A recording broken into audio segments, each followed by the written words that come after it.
What is going on, everybody? In today's video, I'm going to be talking about my 3 favorite chicken breeds and my 3 least favorite chicken breeds.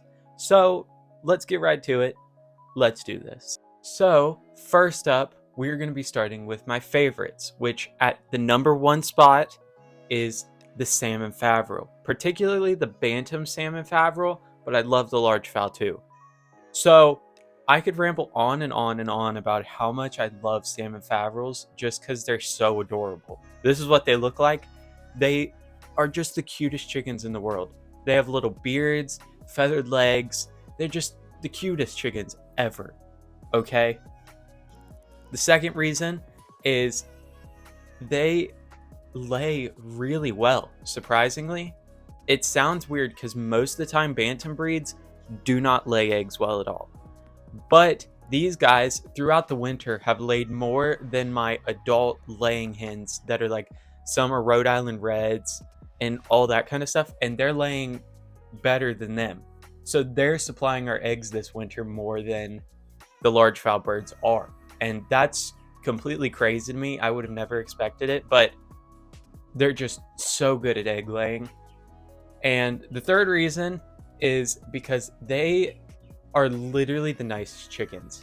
Like, you could raise them from babies, not touch them, not look at them, not mess with them at all, and they still let you hold them. They are just the most chillaxed birds ever. They also are really great when you're trying to integrate. Like, if you want to add a new bird in, I've had the best experience because they literally just act like another chicken came into the coop. And with chickens, it is very hard sometimes to integrate. But salmon favrils, you could just throw a bird in and boom, it's part of the flock the next day. And that almost never happens. So that is why salmon favrils are number 1 on my list. Next up, we have Cochins. So Cochins, bantam, large fowl, all of those are super cute. That's another thing, just like the salmon favrils, they're adorable. They're big, round balls of feathers, and it's just the cutest chicken in the world. Not as cute as the salmon favril, but still cute. They don't lay particularly well. That's why I put them second. Bantam and large fowl are kind of at laying, but the cuteness makes me get over how much they lay a little quicker. Okay, so right now I only have large fowl, but I really want to add some bantams in. So with the large fowl, they are like the most gentle giants. They are this massive ball of fluff, and you could just go run up to one and grab it and pick it up, and it acts like nothing's happening. It's so cool how nice they are, and they're just some of the best birds. Also, they come in a lot of colors. So there's like a million different colors of Cochins, and I just love different colors and experimenting with genetics and all that kind of stuff.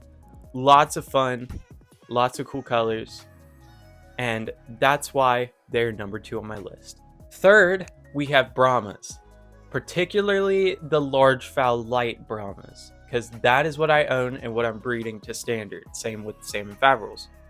They are similar to the Cochins in that they are gentle giants, but they are actually bigger than the Cochins. So they're gentler giants, I guess. So they really are some of the best birds. The reason they're underneath Cochins is because of their egg laying, and also fertility is a big issue. I have had them for a long time now. Well, not a super long time, but months, like 6 or 7 months. And the eggs have not been fertile yet, and the hens aren't laying particularly well, and it's just kind of an issue I'm trying to figure out. I might be artificialing some of them at some point, figuring that kind of stuff out. It's a little bit of an issue and a little bit of a pain, and that's the reason they're at number 3rd.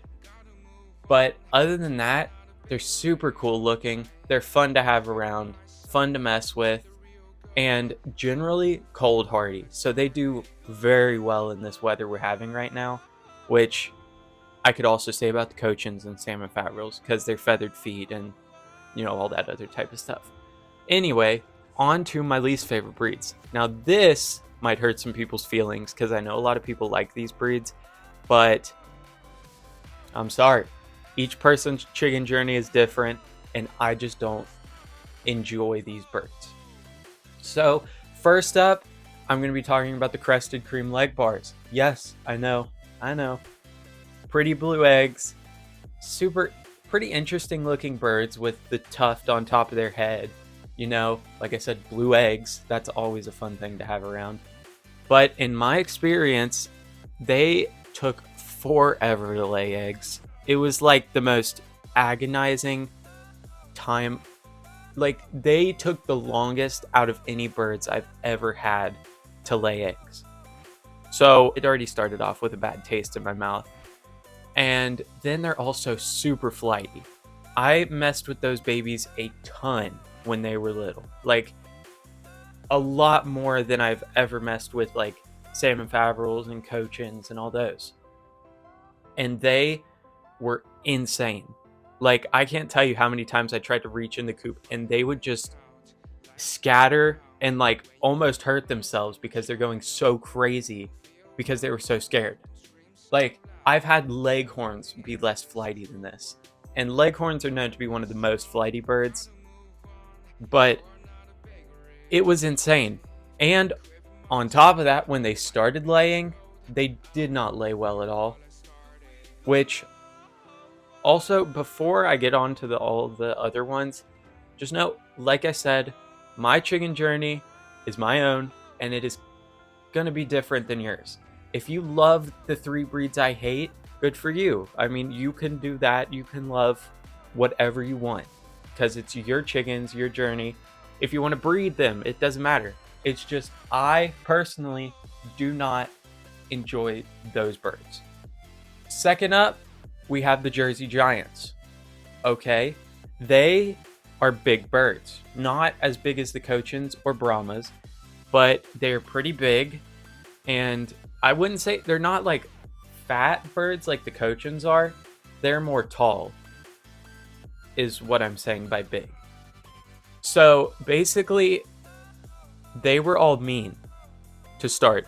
The rooster was evil, and the hens just didn't want to have anything to do with me. Which, I'm not saying chickens have to be like by my side 24/7. All I'm saying is that I need to be able to walk into the run or like open the door or go for eggs without them almost hurting themselves by flipping out. Okay, so they were a little bit crazy, and the rooster was so rough. He actually ended up killing one of the hens because where he hopped on her back to mate with her, his foot slipped and his spur cut her, and that was a whole issue. And that's what kind of ruined Jersey Giants for me, because they were all healthy, everything was good, but the one time that Brahma rooster, I guess, slipped up and he hurt that hen and she didn't make it. And the last reason on that is they're not amazing egg layers. I know they're kind of known for laying eggs, but they have not been good egg layers for me when I've had them. And yeah, that's kind of the reasons that I'm probably never going to get Jersey Giants again. And lastly, big surprise, Seramas. I know I've talked about this before, but I have had Seramas and I've bred them. They are great on fertility. They, for me at least, they lay super early, which is another good part. But the issue is they just cannot handle weather. They can handle the heat, but then the second it gets cold, they have to come inside, which I can't deal with all that with all the other chickens I have to deal with. There's a whole lot going on. Second up, people around us don't understand paying more for a smaller chicken, okay? I'm in kind of a rural part of Ohio, which a lot of Ohio is rural, but still, it's rural where I'm at, and people don't look at chickens by, oh, that chicken is good quality, it's worth that much. They think that chicken is a half or a quarter of the size of one of my laying hens. Why am I going to pay more for that when I could just buy, 4 laying hens? But yeah, a lot of people just don't understand pricing around here, and a lot of people, unless it's like 4-H kids and stuff like that, don't understand like how much goes into the birds and how much the price should be for them, because I was undercharging honestly for how much I was putting into those birds, and people still like laughed in my face and thought it was crazy.